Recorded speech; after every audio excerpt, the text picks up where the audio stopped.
Bonjour, je m'appelle Glenn Smith et je suis un des pasteurs à l'église La Chapelle.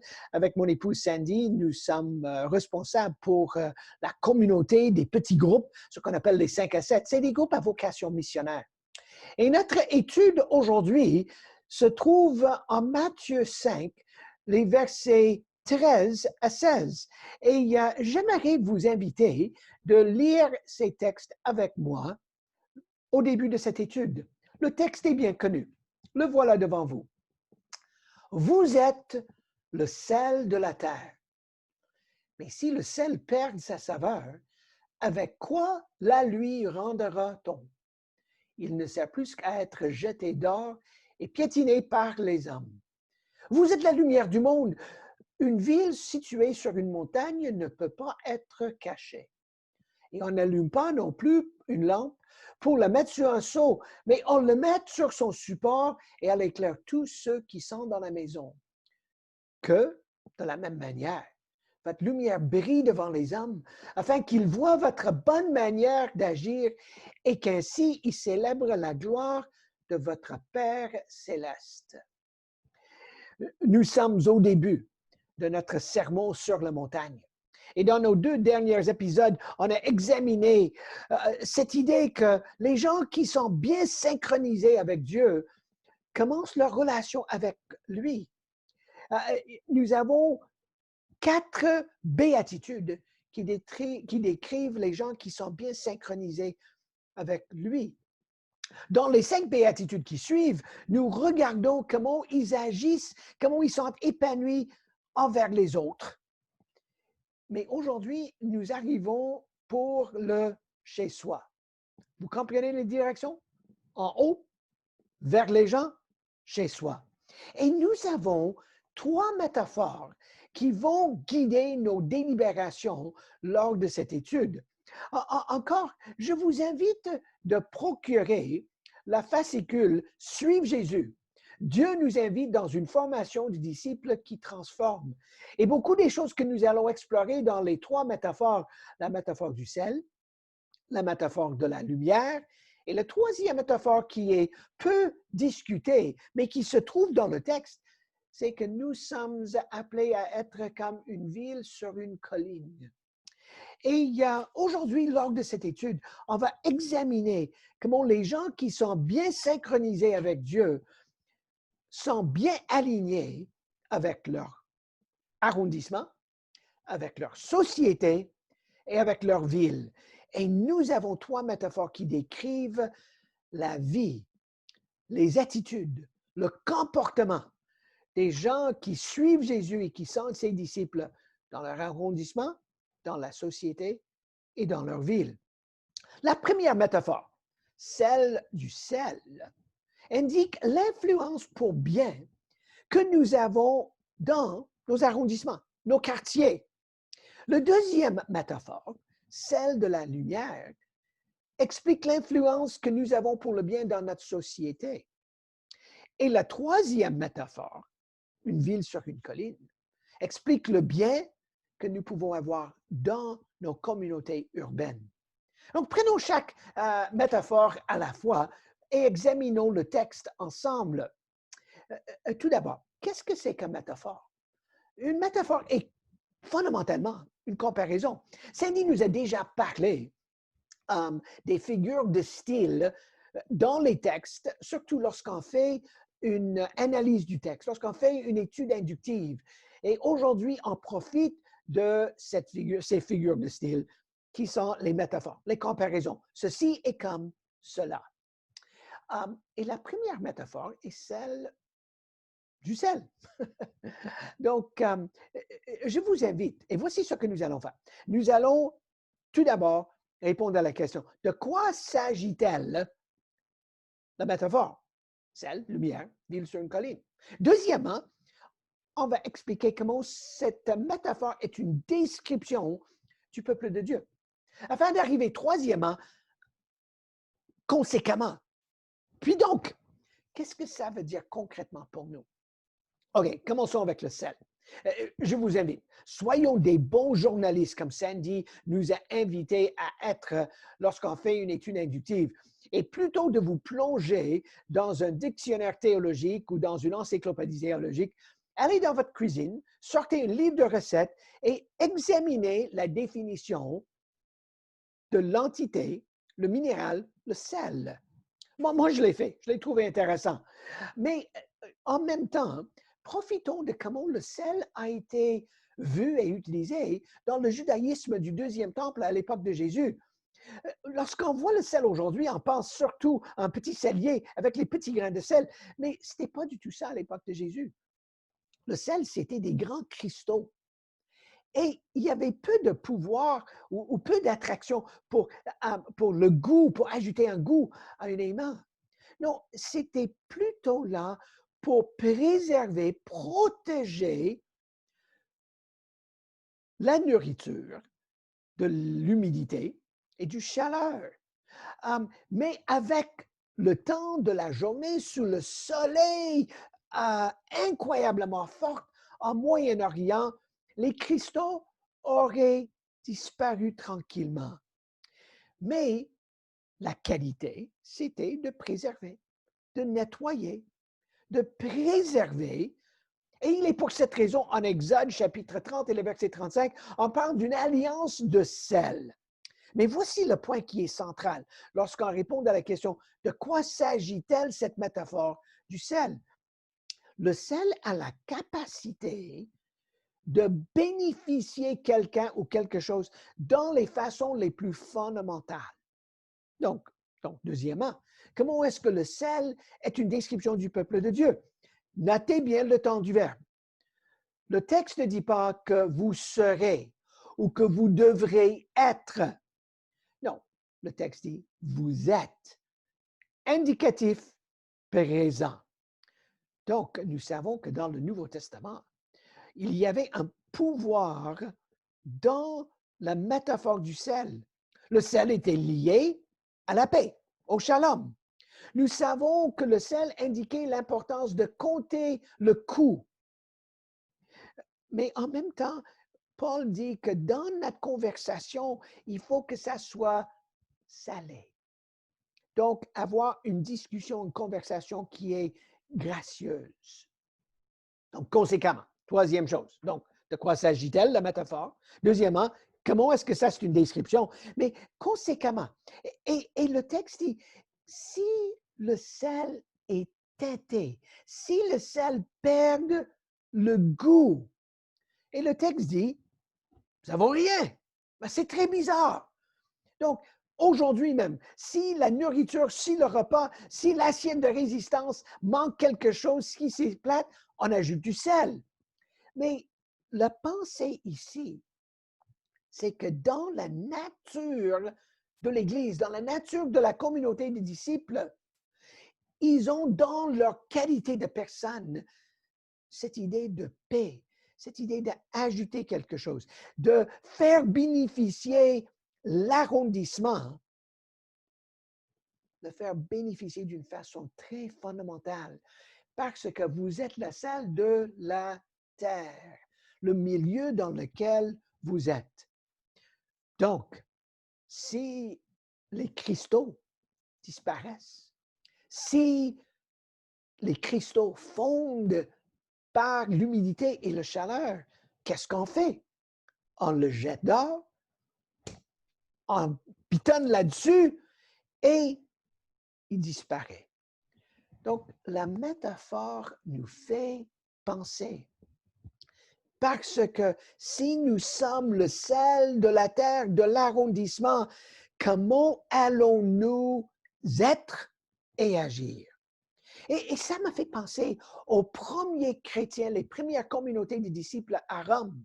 Comment est-ce qu'ils ont gagné leur droit de parole, leur droit de regard?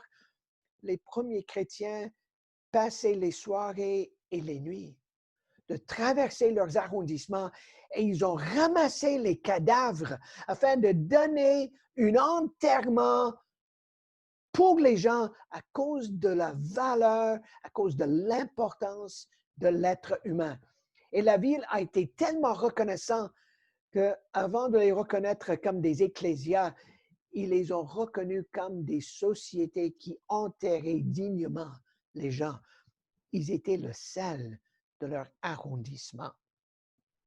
Et partout dans nos arrondissements ici à Montréal, Laval, la Rive-Sud, partout dans la francophonie, il y a des belles histoires des chrétiens qui font des choses pour le bien de leur quartier. Ils nettoient leur quartier. Ils prennent soin des gens dans leur quartier. Ils pourvoient la nourriture. Ils prennent soin des personnes de troisième âge. Ils sont les gens, par leur nature, qui font du bien, qui font bénéficier l'autre. Pourquoi? Parce que Jésus est Seigneur. La deuxième métaphore est celle de la lumière. Et encore, il faut poser la question. De quoi s'agit-elle, la lumière? Le texte dit maintenant que vous êtes la lumière du monde, le cosmos. Donc, on passe de la Terre au cosmos. Et lorsqu'on pose la question de quoi s'agit-elle la lumière, il est beaucoup plus facile de définir la lumière en parlant du noirceur. Une de mes filles a habité pendant longtemps dans le Pacifique, tout près de l'Équateur. Son dernière responsabilité, ses dernières responsabilités, c'était avec une organisation non gouvernementale chrétienne aux îles Salomon, dans la capitale de Honiara, sur l'Équateur. Le soleil se lève à 6 heures le matin. Le soleil se couche à 18 heures. Et mes amis, quand le soleil arrive, la noirceur disparaît. En psaume 37, nous avons une idée de l'intensité du soleil et de la lumière lorsqu'il arrive à son midi. Et la lumière fait bénéficier tout le monde. Donc, comment est-ce que la lumière, deuxièmement, est une description du peuple de Dieu? Donc, nous avons ici une qualité que nous partageons avec Jésus. Jésus est la lumière du monde. C'est une qualité qui a aussi le Dieu trinitaire. Dans 1 Jean chapitre 1 et le verset 5 et en Jacques chapitre 1 et le verset 17, Dieu est un Dieu de lumière. Pourquoi? Parce que le péché, c'est la noirceur, les ténèbres. Et lorsque nous avons décidé de suivre Jésus, lorsque nous avons répondu à l'initiative de Dieu dans nos vies, nous avons été transportés du règne des ténèbres au règne de la lumière. Donc, le point que Jésus veut faire ici est incroyablement terre à terre, afin d'accomplir qui nous sommes comme la lumière du monde. Il faut que nous soyons dans les places où nous sommes visibles, où les gens voient les effets positifs des lumières. Donc, troisièmement, conséquemment, le texte dit, maintenant, écoutez, traduit littéralement, qu'ainsi brille lumière la vôtre. Donc, l'idée, c'est qu'il faut qu'on brille là où nous êtes, là où nous sommes. Donc pensez-y encore. C'est un verbe au présent indicatif. Vous êtes la lumière du monde. Pas vous devriez être, ou peut-être vous serez. Non, vous êtes.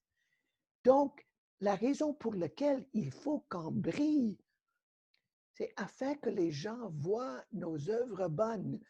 Pas pour nous applaudir, le texte dit, mais afin qu'ils puissent donner le crédit à notre Créateur qui est un Dieu de lumière. Donc, de la même façon, j'ai réfléchi à l'Église primitive, à ses premières communautés chrétiennes de disciples. Donc, comment est-ce qu'ils étaient la lumière? Nous savons que dans l'Église primitive, les premiers disciples ont été accusés de 3 choses par les autorités romaines. Ils étaient accusés de l'inceste, ils étaient accusés du cannibalisme et ils étaient accusés d'être les athées. De l'inceste, parce qu'ils donnaient le saint baiser. Du cannibalisme, parce qu'ils prenaient le saint de Sainte, l'Eucharistie, le sang et le corps de Jésus. Et ils étaient accusés d'être les athées parce qu'ils n'étaient pas prêts de confesser que César était leur sauveur. Et ils étaient rejetés. Mais qu'est-ce qu'ils ont fait? ils étaient la lumière. Ils ont brillé. Et par leur comportement, ils ont influencé la façon de penser. Ils étaient là dans la société pour dire qu'il y a une autre façon de prêter allégeance à Dieu et agir pour le bien de la société. Et lors des grandes pandémies, les chrétiens ont pris soin des personnes les plus malades, les gens qui souffraient. Ils donnaient une aide aux gens qui étaient dans des conditions lamentables et ils ont brillé. Et ils ont cru parce qu'il y avait tellement de mortalité, les chrétiens attiraient les gens. Donc, vous êtes le sel de l'arrondissement. Vous êtes la lumière dans votre société. Et ça nous amène maintenant à la troisième métaphore. Une ville sur une colline ne peut pas passer inaperçue. Et donc maintenant, la troisième métaphore indique l'influence que nous avons dans nos villes. OK, même 3 questions. De quoi s'agit-elle? Une ville. Deuxièmement, comment est-ce que cette métaphore est une description du peuple de Dieu? Troisièmement, conséquemment, donc quoi faire? OK. Tout d'abord, qu'est-ce que c'est qu'une ville? Qu'est-ce que c'est qu'une police, le mot en grec? Une ville est un rassemblement humain local dans lequel les étrangers puissent se rencontrer. Donc, c'est grand, c'est hétérogène, c'est surdensité de population, mais avec des interactions incroyablement diverses. Et les villes étaient partout dans l'Empire romain à l'époque de Jésus. Même il y a 160 références aux villes dans le Nouveau Testament. Mais la ville n'était pas uniquement un État, n'était pas uniquement une organisation, un organisme politique. Non, c'était un milieu, généralement avec une muraille, où les gens sont venus pour faire les échanges, pour se connaître, pour travailler ensemble. Il y avait des préoccupations culturelles, économiques, sociales, religieuses. C'était un carrefour d'interaction. Donc, comment est-ce qu'une ville sur une colline est une description, deuxièmement, du peuple de Dieu? C'est très semblable à la deuxième métaphore, d'être la lumière du monde. Mais pensez-y pour un instant. C'est le sermon sur la montagne. OK? Chapitre 5 et le verset 2. Et de cette montagne, près de Nazareth, à peu près 3-5 kilomètres au nord, il y avait la grande ville de Séphoris. Ça prenait une demi-journée de passer de la colline où Jésus, ou de la montagne où Jésus donnait ce discours, et pour y arriver de Nazareth. Et cette ville, Séphoris, était le bijou de toute la Galilée. Il y a quelques années, je me souviens d'avoir trouvé le livre « Jésus et la ville oubliée ». Et c'est une étude archéologique et sociale sur la ville de Séphoris. Voici la ville qui a influencé Jésus pendant son parcours en Galilée. Donc, conséquemment, qu'est-ce que cette métaphore veut dire pour nous? Comme nous avons déjà vu depuis notre deuxième épisode, il est impossible de lire l'évangile de Matthieu sans tenir compte du fait qu'il expliquait qui était Jésus et qu'est-ce que Jésus enseignait aux disciples qui habitaient la ville d'Antioche. Donc, l'évangile de Matthieu est un évangile pour les urbains qui vivent avec les urbains. Et donc, quand Jésus dit « Vous êtes une ville sur une colline », il est en train de dire « Oui, dans nos arrondissements, oui, dans notre société, mais aussi dans nos villes, nous avons une influence pour le bien de ces communautés urbaines. » Une ville sur une colline ne peut pas rester cachée. Pour nous qui sommes ici au Québec, les images sont tellement fortes. Si vous montez de la ligne entre le Canada et les États-Unis, au New York et ou au Vermont. Et si vous conduisez vers Montréal, quand vous arrivez 30, 40 kilomètres de Montréal, que voyez-vous? Vous voyez Mont-Royal. Si vous êtes dans le Bas-Saint-Laurent, soit le Côte-Nord ou soit au sud sur la péninsule gaspésienne, en venant de l'est vers la ville de Québec, qu'est-ce qu'on voit? On voit la grande falaise, le château Frontenac. Et nous arrivons, parce qu'une ville sur une colline ne peut pas se laisser inaperçue. Donc, de la même façon, les chrétiens, dans leur ville, sont vus. Ils ont une influence pour le bien là où ils sont. Donc, nous avons trois métaphores qui devraient nous interpeller lors de cette étude. Parce que notre relation en tant que disciple qui accepte l'invitation de le suivre, Jésus dit, ça commence en être bien synchronisé avec lui. On vit notre pauvreté spirituelle. On est affligé par notre condition et par les conditions autour de nous. Et nous cultivons un faim et une soif pour sa justice, sa fidélité engagée, consacrée pour son alliance. Et on a un faim et une soif pour cela. Mais on est bien synchronisé avec les gens autour de nous. Nous sommes intègres, les cœurs purs. On pratique la miséricorde, la compassion. On poursuit, nous sommes les artisans de paix et on est prêt de payer le prix. Qui veut dire que des fois, on va être persécuté. Et comme j'ai dit la dernière fois, peut-être pas dans l'Occident une persécution physique, mais surtout une persécution idéologique avec le hyper-individualisme, le hyper-matérialisme, la hypersexualisation. Des influences dans la vision du monde moderne, dans la vision du monde de nos jours, qui nous attaquent dans nos communautés et dans nos êtres. Donc, envers Dieu, avec les gens, mais chez soi. Et pour cette raison, ces trois métaphores sont tellement importantes. Vous êtes le sel de votre arrondissement. Vous êtes la lumière de la société. Vous êtes une ville sur une colline. Et je vous invite en conclusion de cette étude de vraiment considérer notre petit groupe. Comment est-ce que nous sommes engagés dans nos communautés afin de pratiquer les trois métaphores?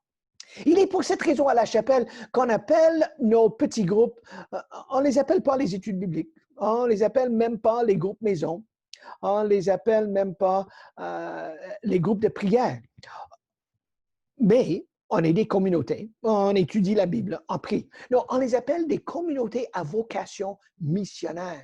Parce qu'une partie intégrale de nos petits groupes, c'est un engagement communautaire. Et les histoires que j'entends de nos animateurs et de nos maisons hôtes me fascinent.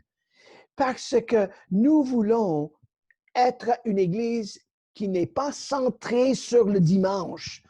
Et ça, c'est une des grandes obsessions de l'Église dans l'Occident. Nous sommes tellement préoccupés par le dimanche et par la production de dimanche qu'on oublie les 6 autres journées de la semaine.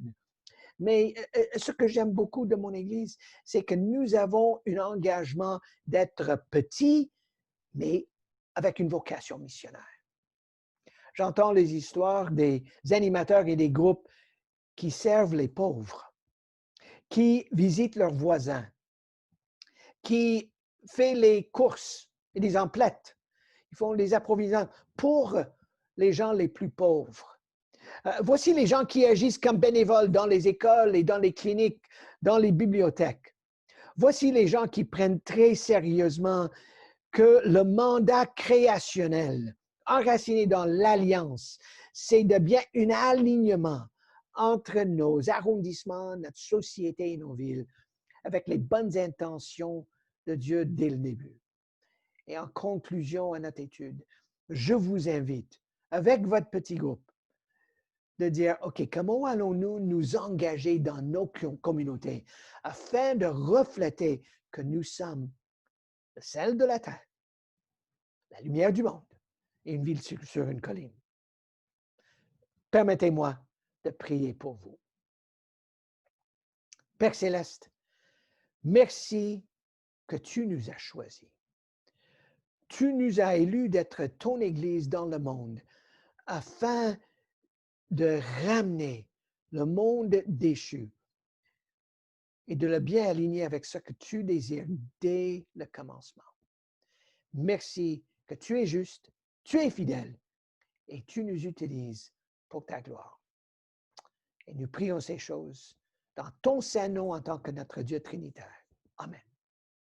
Donc, merci beaucoup et à la prochaine.